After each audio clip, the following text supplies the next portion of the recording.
Welcome everyone. Welcome to this Dharma talk. And the title of this Dharma talk is Facing Up to Life's Inevitabilities with Wisdom and the Heart Qualities. So I'd like to focus on these inevitabilities. And as far as I can see, these inevitabilities are what happens to us personally. We are born, we age, we die, we sicken, and there are also the inevitabilities of living in a world which is revolving around the eight worldly winds, and I mentioned these earlier today: praise and blame, loss and gain, pain and pleasure, and fame and disrepute. And yet another inevitable is the fact that we live in samsara. Samsara is often considered as cycles of suffering. And the collective cycles of suffering that we create as a human race and also with other sentient beings. These cycles include the realities of working with individuals, organizations, and large groups of beings driven by greed, ignorance, and hatred. So it's working with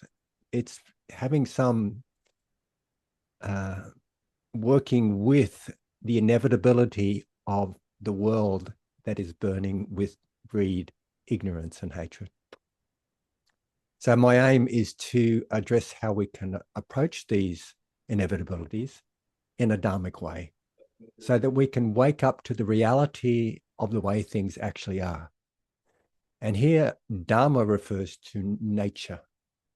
Dharma also refers to the teachings of the truth, or the way things actually are, the reality of things. And it also can refer to the teachings of the Buddha. And there's a lovely simile that I'm going to read to you. There is a discourse in the Samyutta Nikaya of the Pali Canon called the Simile of the Four Mountains.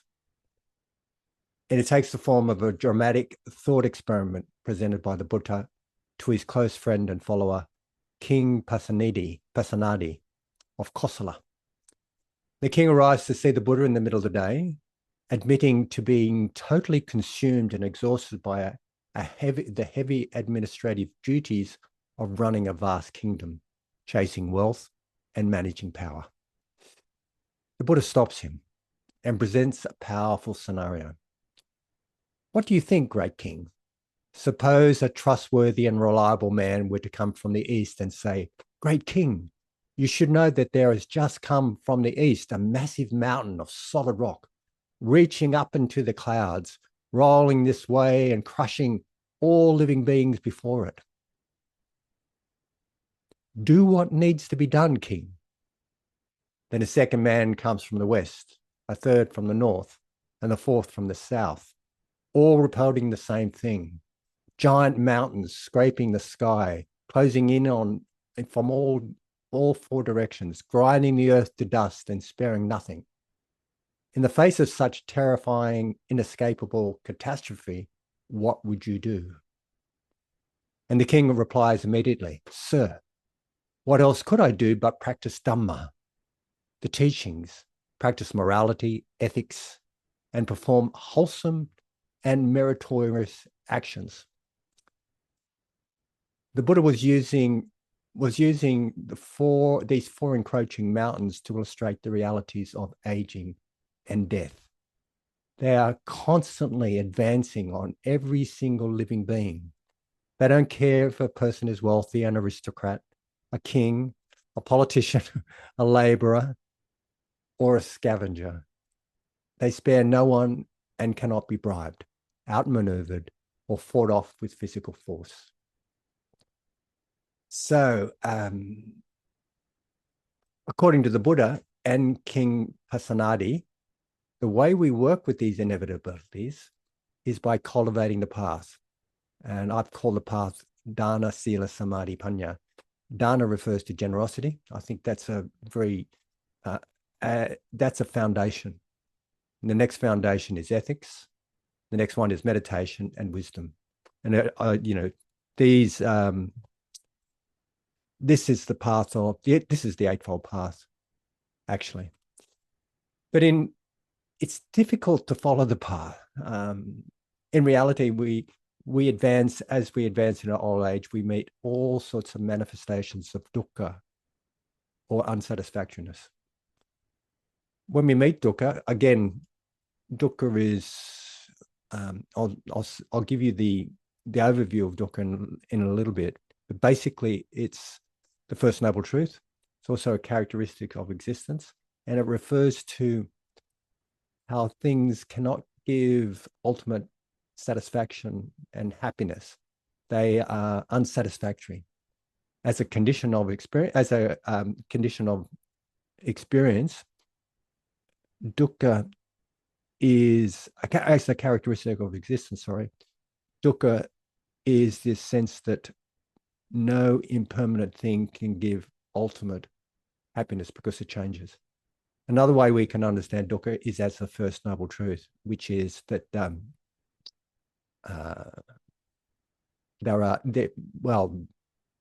maybe I'll just relate a chant that I used to do as a monk when we're talking about dukkha. And this is how we used to describe dukkha as when I was a monk in the monasteries.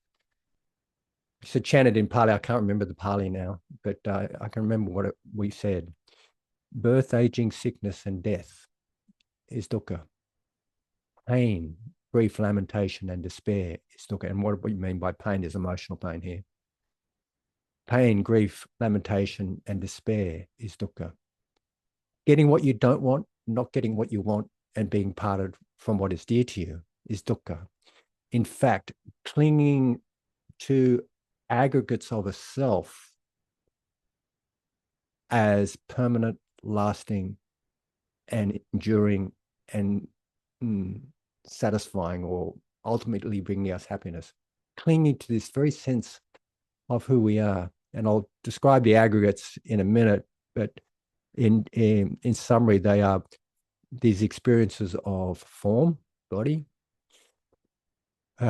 feelings, feeling tones, perceptions, mental formations, and consciousness. This kind of, when we clasp onto this as a solid, lasting thing, that's intrinsically suffering or unsatisfactory. So when we meet dukkha, it helps if we can face up to it in a way that is wise, kind, compassionate, joyous when we have some access to that, and peaceful. These qualities represent wisdom alongside the four Brahmaviharas, or the heart qualities: warm benevolence, compassion, appreciative joy, and equanimity. And we can understand these concepts through various lenses. So, for example, you probably heard me, some of you probably heard me tell you this story at different times. I used to ask people who were in my groups, what does wisdom mean? It was a really good discussion point, because eventually we'll be aiming towards, let's do what we can do to cultivate wisdom. So I'd often be doing groups on mindfulness, for example. And I'd say, what does wisdom mean for you? Would you like to share? And what I'd hear would be, I'd be so honored to hear what I heard in all these different groups that I ran. So when I worked on Christmas Island with asylum seekers in detention centers for about 16 months at one stage of my life, probably about 12 or 13 years ago now. And I was working with a group of about 60 people in the family detention center. So there was children, women, and men in this particular group. And I asked the group, what do you think wisdom is? And of course, these are mostly Iranian and some Afghanistanis. Then I can't speak Farsi, but we had an interpreter there, so it was that language group. So I mean, a lot of men said a lot of things, and some women said some things, and there was a little girl. She would have been about 8 or 9 years old. Over to my right, And she said, when it was translated, I understood it. Wisdom is knowing what is good and knowing what is bad. And I thought, oh, that's really cool. And after some discussion, our group concluded that wisdom is knowing what is good and being able to act in wholesome ways, and knowing what is bad and having the restraint to refrain from unwholesome actions. And by wholesome, I mean patterns that lead towards awakening, patterns of generosity, kindness, compassion, appreciative joy, and peace. And by unwholesome, I refer to patterns or psychological patterns and behavioral patterns driven by greed, ignorance, and hatred, and the mental distortions that then lead to further entanglement in suffering, further entanglement in dukkha. So in the Buddha's Noble Eightfold Path, the components are divided into three main categories: wisdom, ethics, and meditation. So in the path, right view, right intention, right speech, right action, right livelihood, right effort, right mindfulness, and right concentration. The wisdom component refers to having right view, which is a clear or wise way of seeing things as they actually are. They're all impermanent. They're not self. They're of an unsatisfactory nature because they're impermanent. They can't bring enduring happiness. When I say unsatisfactory, I mean I'm sure we're gratified by many things that come our way, but we can't find enduring happiness from those things that are impermanent. So right view includes that, and also right view includes being able to see dependent arising, how things come and go because of causes and conditions. And the other component, the other factor in this component of wisdom is intention. And right intentions are categorized as intentions of goodwill, meaning, in my view, it's meaning warm benevolence and compassion. Non-harm, which I would say would be the same as compassion. And renunciation. That's the third good intention that one has. Like when I say good intention, I mean skillful intention, an intention that is leading in the direction of awakening, that is leading into the direction of peace and freedom. So, and coming back to renunciation does not mean mere deprivation. It refers to letting go of a gross, entangling pleasure that often leads to craving in order to experience a more refined and uplifting pleasure. Now, the supreme happiness, of course, if you could say that's the supreme pleasure, I think it goes beyond, just that category of pleasure. Actually, supreme happiness, of course, is nibbana and complete liberation and freedom. Renunciation here means short-circuiting our cycles of suffering by letting go of whatever we're clinging to, holding on to, and grasping after. And the ethical component of the path, well, wisdom is the primary liberator. Insight is the liberator. When we think about how we wake up and what we need to wake up, it's about having insight into the characteristics of existence, having insight into the nature of ourselves and the world, having insight into this dependent arising, which is the way things come into being and also how they cease to be. So wisdom is the primary liberator and allows us to see clearly. But we act on that clarity through the ethical component of the path: right speech, right action, right livelihood. Right speech, in my view, refers to speaking honestly, truthfully, constructively, and helpfully, rather than harmfully or untruthfully. Right actions involve maintaining a basic ethical approach to life of non-harming, promoting goodwill, and well-being and harmony within ourselves and the communities and our communities. And right livelihood refers to how we occupy ourselves and live in the world ethically, how we make a living, basically. And even if one is unemployed, they can still maintain good ethical livelihood in alignment with wisdom and good intentions, or right intentions. Now, the four heart qualities, I've mentioned them earlier this morning. I'm just going to mention them again. Alongside wisdom, the four heart qualities are essential, in my view, are essential for facing the inevitabilities of life.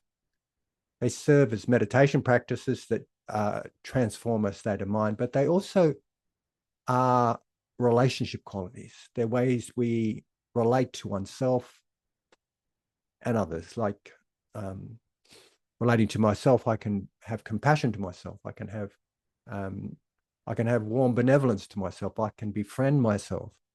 And also I can relate like these in these ways to others. And they become a way of being in the world. So metta, or warm benevolence, is the wish for happiness for oneself and others. It's about, in my view, it's about seeing the good in another and oneself and bringing a smile to your heart. Seeing someone with metta, it's like you're having a smile in your heart towards them and inclining towards happiness. And it acts as a manifestation of right intentions or good intentions, and it is deeply healing. I mean, I've got whole talks I can talk about how warm benevolence is so healing. And compassion, as His Holiness the Dalai Lama describes it, compassion is the sensitivity to suffering coupled with a commitment to alleviate it. It provides the emotional biochemistry, compassion provides the emotional biochemistry to soothe the distress and the strength to enable us to bear what is difficult to bear, allowing us to see clearly and also aid our fellow humans and fellow beings in this, in samsara, in the world, to aid them in a way that they're connecting and finding some freedom from their suffering. Appreciative joy is the capacity to experience joy in one's heart when witnessing the good deeds, virtues, talents, and successes of others or ourselves. At its highest level, it is appreciating the qualities of an individual that lead towards awakening. On a personal level, appreciative joy helps us let go of our own ego and grasping. And as I get older, I notice that, I'm a psychologist, and I call myself a Dharma teacher sometimes. When I see young psychologists coming up through the ranks and replacing my role, I can appreciate them. I can, in appreciating it, it allows me to step back and give them the space. And the same with Dharma teachers. I mean, there's a number of Dharma teachers that are rising up and becoming really great Dharma teachers. I can gracefully let go of my own identity as I grow older, in the fact that I'm having joy with seeing these people grow. Like I'm having, it's called an appreciative joy or a sympathetic joy. And equanimity. We mentioned equanimity this morning, and we did 2 meditations sort of based on equanimity.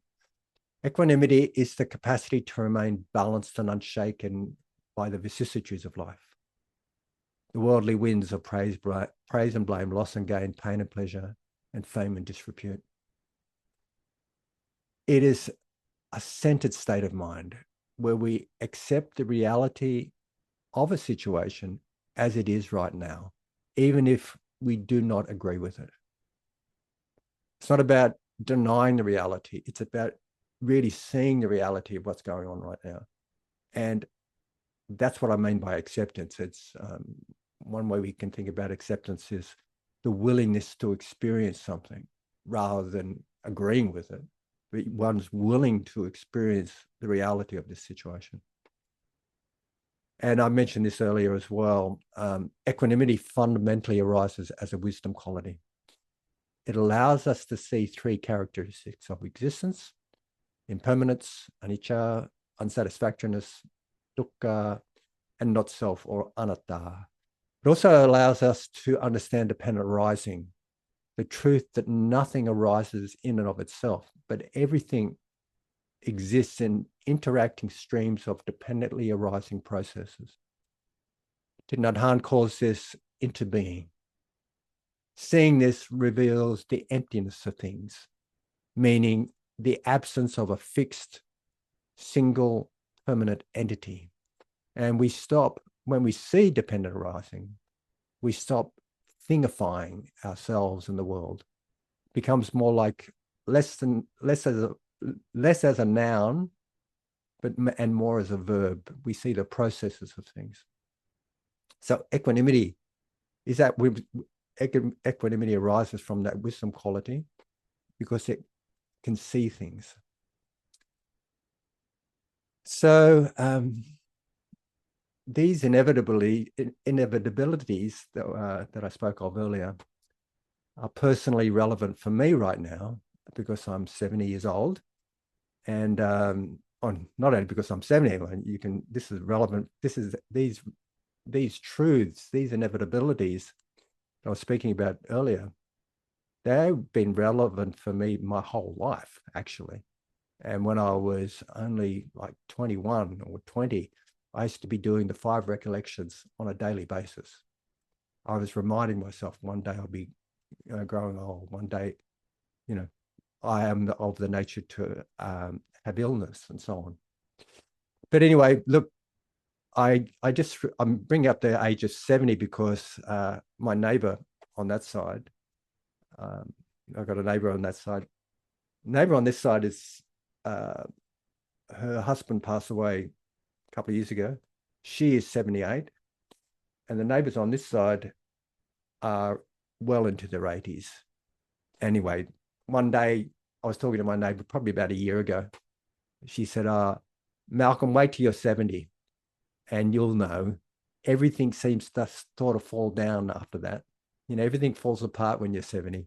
I'm not sure if that's completely true, but I have indeed noticed a few things go wrong with my body. I try to live a healthy life, but the breakdown of the body is inevitable. Aging brings illness. It forces us to let go of the ego. As we get closer to death, we must contemplate the reality of this being we call I, mine, and myself. We must contemplate that it one day will cease and finish. So as I'm 70, I'm also going into semi-retirement. I haven't completely retired yet. I'm still doing a bit of work, but it's interesting watching my sense of identity as a therapist, for example, like helping people. And some days, I'm walking around thinking, well, all I have to do is be here now, right now. I don't have to identify with that particular therapist. In fact, I noticed there's a bit of clinging to that idea. And also, I'm a Dharma teacher right today, for example. But, as I get older and maybe a little bit more demented or something like that, I don't think I'll be able to give a Dharma talk. So one day it's going to go. I have to let go of all those ideas. And in fact, when we die, I think we really got to let go. I mean, what option do we have other than let go? The more we cling to anything, the more suffering there's going to be. So who knows what happens after death? I'm really not sure because I haven't really died yet. But maybe I've died in a previous life. But if you believe in previous lives or you have confidence in that, but I'm really not sure. But we could continue into infinite rebirths, perhaps. but we can't know for sure what's happening. But what we can know, and this is for sure, that this body will die. This body will decay or be burnt up. This body is going to change and stop. And this personality and everything we hold dear will be parted from us. I will die. So we did the exercise this morning on the 5 recollections, and I'm going to repeat them now. I'm of the nature to age. I've not got beyond aging. I'm of the nature to have illness. I've not got beyond illness. I'm of the nature to die. I've not got beyond death. All that is mine, beloved and pleasing, shall one day be parted from me, shall one day vanish. I am the owner of my actions, heir to my actions, born of my actions, related to my actions, supported by my actions. Whatever actions I shall do, of those actions, I shall be the heir. So I mentioned this this morning also after the meditations. The Buddha recommended everyone, lay or monastic, have those 5 recollections every day. And the function of them, in my view, is to align our perceptions with reality. It's to align our lives with the way things actually are, and become sober with our intoxication with life. That doesn't mean we should be anti-life, but we tend to get drunk with our pleasures and with our lives, and in many respects we get completely caught up. Like we have an identity, for example, and we get caught up in believing it's going to last forever, but it's almost like we're drunk with these perceptions. So I think it's they're sobering reflections. And I think some of you may have heard me talk about when I was really very ill in Thailand, and I thought I was going to die, and I used to do these 5 recollections to calm myself, to give me some sort of peace. And it's ironic because it did. It was really quite good. And the other day, I mentioned that I've got an infected thumb at the moment.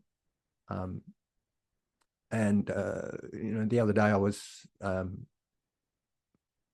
just trying to work with it. Actually, I couldn't focus very well. I couldn't meditate. So I ended up just having to accept the fact that this is, well, I tried. Sometimes I could have serenity meditation. With serenity meditation, I found that the pain actually disappeared. And sometimes I could look into it, focus on the pain and see the impermanent nature of it. And I could develop some equanimity. But other times it was just crappy. It was just, I was sitting with this discomfort, the throbbing pain. And you just had to be with the reality of what it was. So coming back to these 5 recollections, and also the self, in Buddhist psychology, the self is described as 5 aggregates, as I mentioned earlier. It's a cluster or clusters of experience: form, feeling, tone, perceptions, mental formations, and consciousness. And form refers to the 4 elements, like body.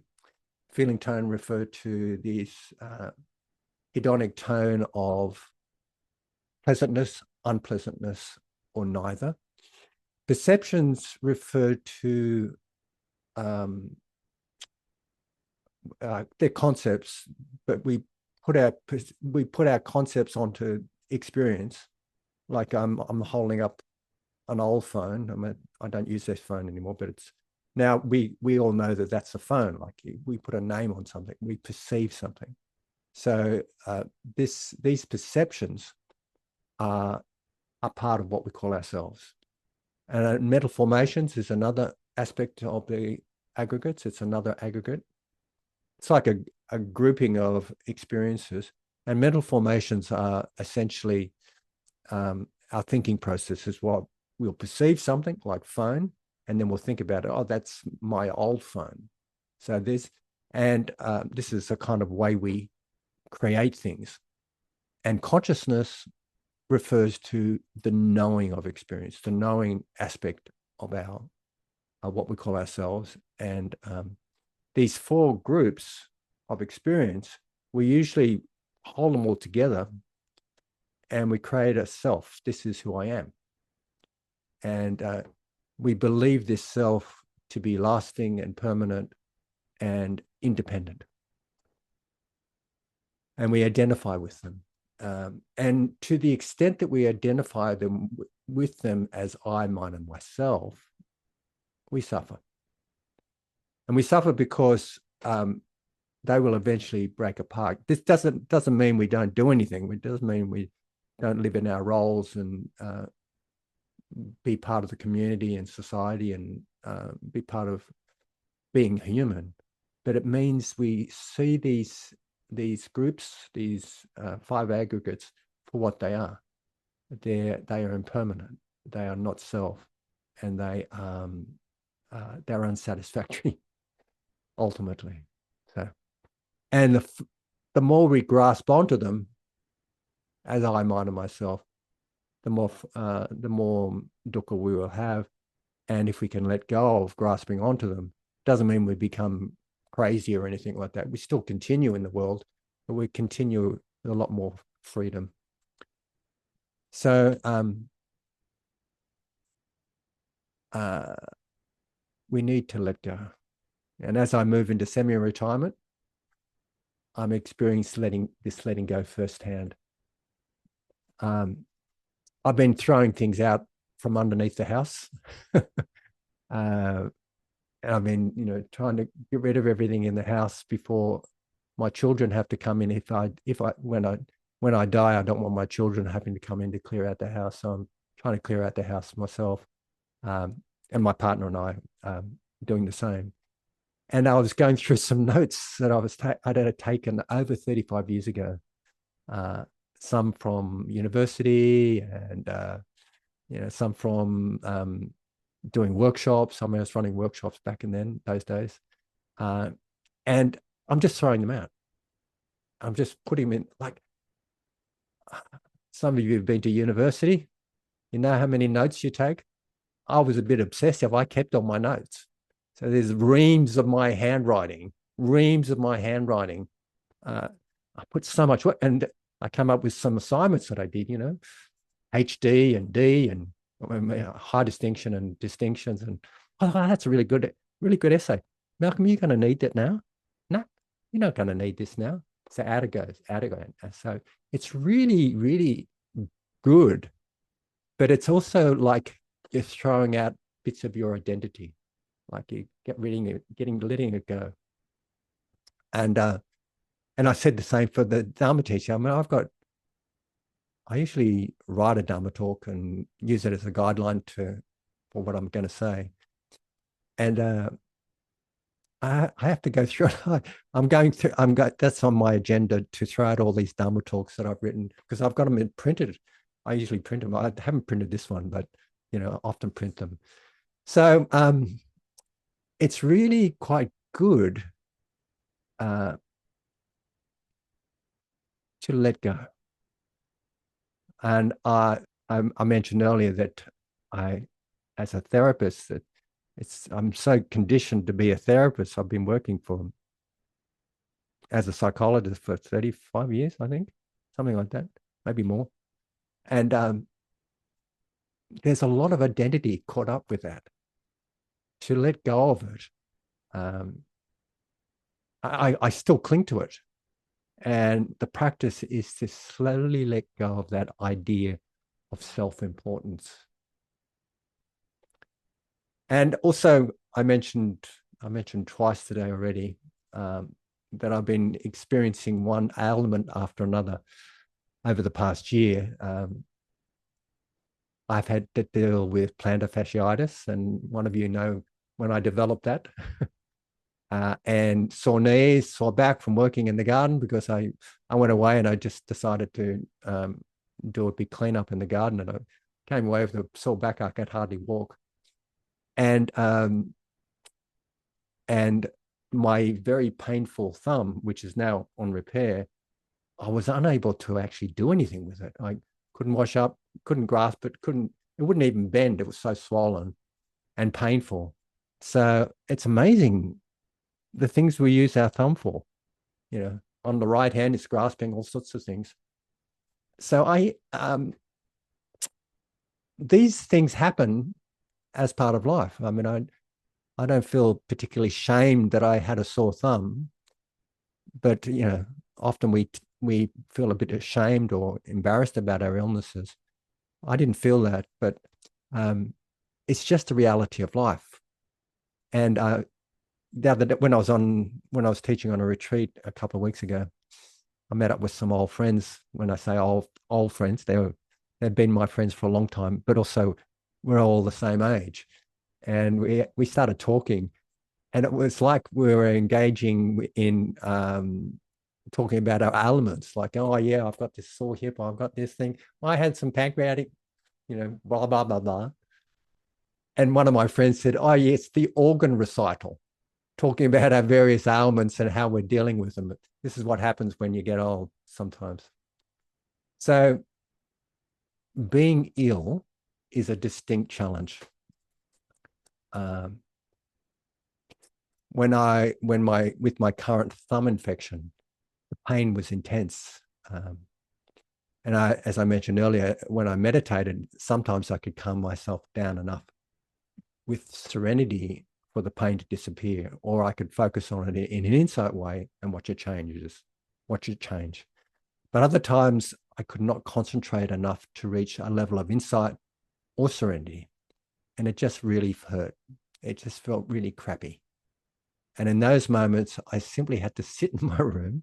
I was sitting on my lounge over here, just sort of sitting with it, sitting with the reality, the raw reality of being unwell. And this reminds me of a Dharma talk by Ajahn Sumedho. And Ajahn Sumedho, you may know, is one of the first Western disciples of Ajahn Chah. And he was living in a monastery with Ajahn Chah, or Luang Por Chah, and his meditation was becoming very deep and very insightful. And then one day he became very terribly sick. He actually developed malaria at that point, to the point where he could hardly walk, and he was confined to his hut. And Ajahn Chah came to visit him and ask him how he was going. And Sumedho complained, I can't practice, Venerable. I just can't do it. I'm really feeling disheartened.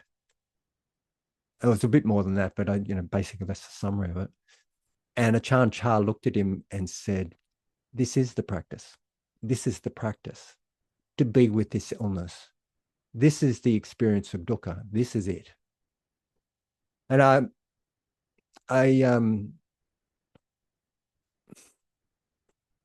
you may remember me talking about the Four Noble Truths at different times. And, the Four Noble Truths, the first Noble Truth is the reality of dukkha. And you heard me say what dukkha was before. The second Noble Truth is the reality of the origins of dukkha, which are essentially greed, ignorance, and hatred. It's not the dukkha that comes in our hearts, the dukkha that comes in our body mind.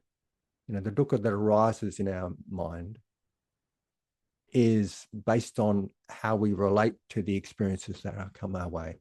And if we relate to them with greed, ignorance, and hatred, or delusion, not seeing them as the way they really are, clinging onto the pleasures and rejecting and condemning the displeasures, then we end up with dukkha. So this is the first Noble Truth, dukkha. Second Noble Truth, causes of dukkha. Third Noble Truth is the possibility to be free from dukkha. Or, sometimes it's said the freedom from dukkha.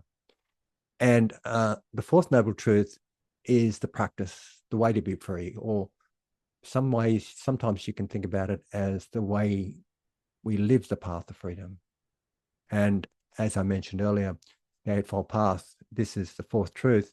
The Eightfold Path is right view, right intention, right speech, right action, right livelihood, right effort, right mindfulness, and right concentration, which is like a kind of spokes on a wheel.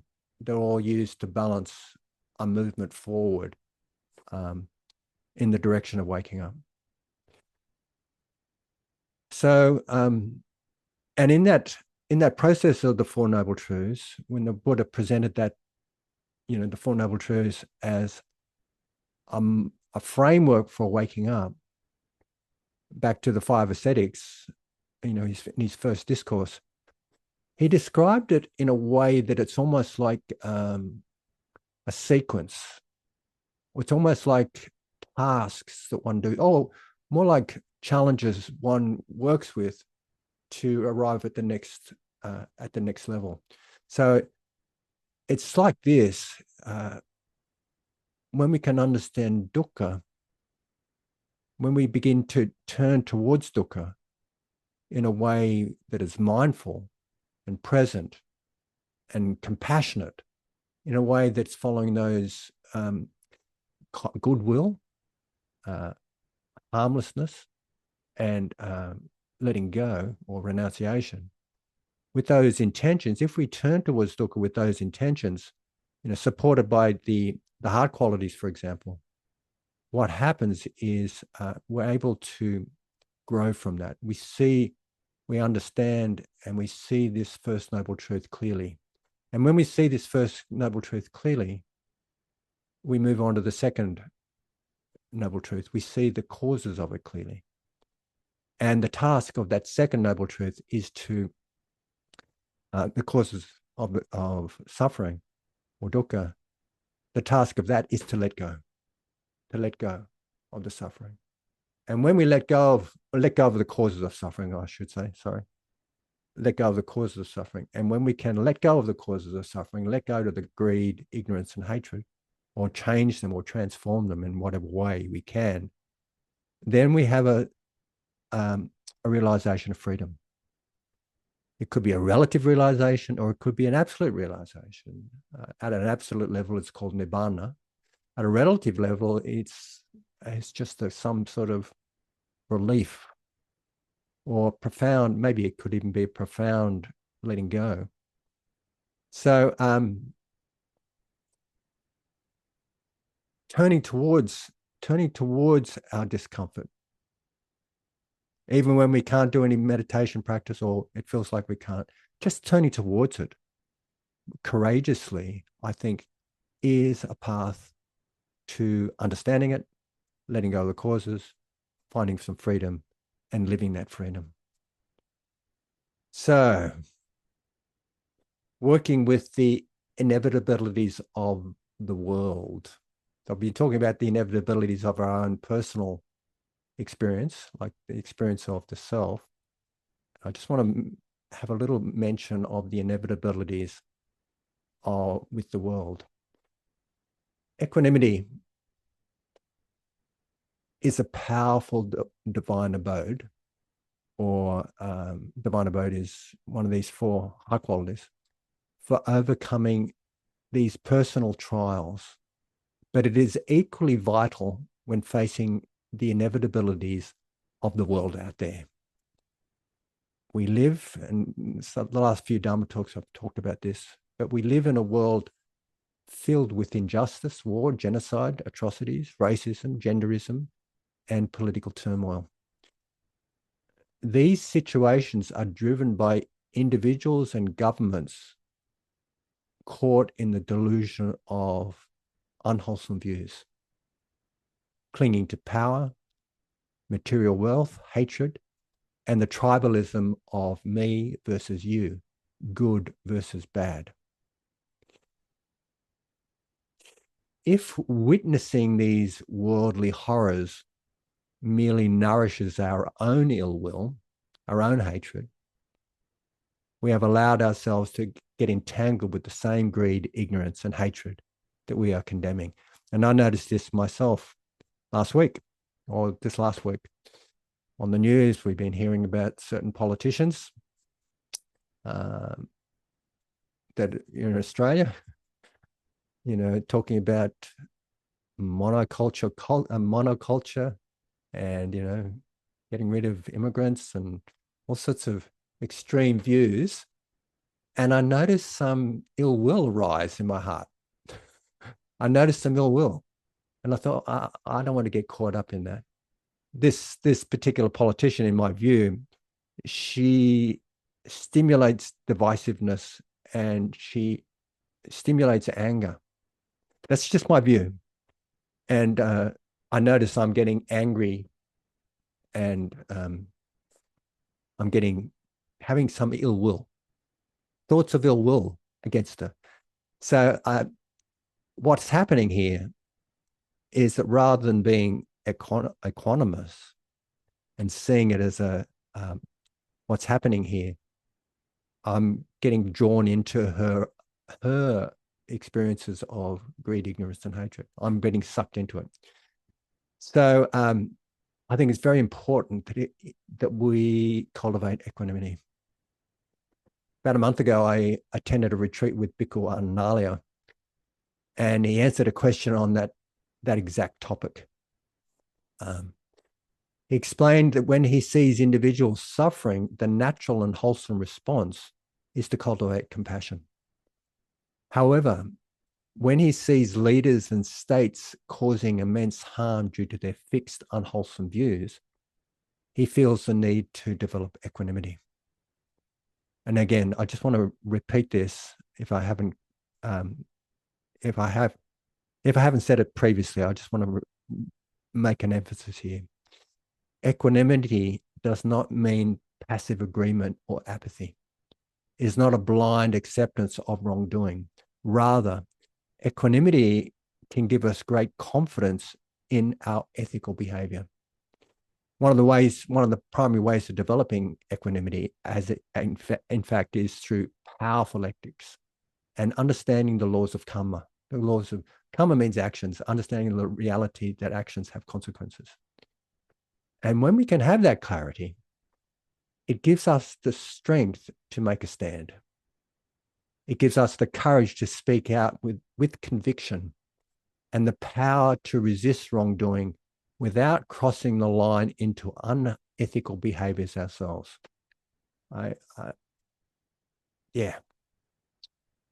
It's just, I think Analia is correct. It doesn't mean we agree with what organizations and states are doing. And it doesn't mean that we don't act. When we can have that stable state of mind, not driven by anger or not driven by ill will. I'll say it like that. Not driven by ill will. I'll take anger out of the picture, but not driven by ill will, because as we know, sometimes anger can be helpful. We had this discussion a couple of months ago. But if we can take our ill will out of our motivations and we act clearly from a state of equanimity to seeing the things the way they actually are. And when we can be in that space, we can act more effectively. We can be more wholesome in our actions and also powerful in our actions. So equanimity is perhaps the most critical anchor when we're facing life's inevitabilities. So when I was sitting in my room just there last week, about 5-6 days ago, feeling quite miserable, unable to meditate traditionally because of my intense pain in my thumb, resting in equanimity, like even saying it to myself, this is just the way it is, Mel. This is the way it is. You kind of wriggle around it somehow. I'll concentrate my mind and the pain will go or something like that. But no, this is just the way it is, Malcolm. Stay with it. Be with it. So resting in equanimity was my way to cope. And maintaining a sense of equanimity prevents us from falling into reactive defensiveness or punitive anger when we're working with things we see in the world. It grants us a clear sight needed to act effectively and wholesomely. And fortunately, we're not alone. On a collective level, many individuals and organizations, such as the Compassion Coalition, I think Rick Hanson's involved with that, and Susie Brown talked about how she set up Parents for Climate Change as another example, are actively working to bring a compassionate, unified approach to global crisis, rather than divisive, hatred-filled ones. By forming these coalitions, we work together to face the inevitabilities of samsara. There's always been difficulty, hardship, and dukkha in samsara, driven by greed, ignorance, and hatred. I would say that the one way, or the only way, I mean, maybe some people can think of other ways, the only way to be free from it is developing wisdom and the heart qualities. To see things as they actually are, act wisely, and act compassionately, and act with benevolence, and act with appreciation, and act with equanimity. When we're using this clarity and kindness allows us to see that we're all in it together. When we recognize this interconnectedness, we can naturally experience compassion and the wish to alleviate whatever suffering we witness, be that in ourselves or another. We also realize that we can only initiate meaningful change by acting wholesomely within our sphere of influence. This realization gives us an enormous transformative power to reduce and uproot dukkha, or the causes of dukkha, within our own body, heart, mind, continuums, and others. So, thanks very much for listening, and I trust we can all face up to the inevitabilities of life in a way that is wise, kind, compassionate, appreciative, and at peace. Thank you.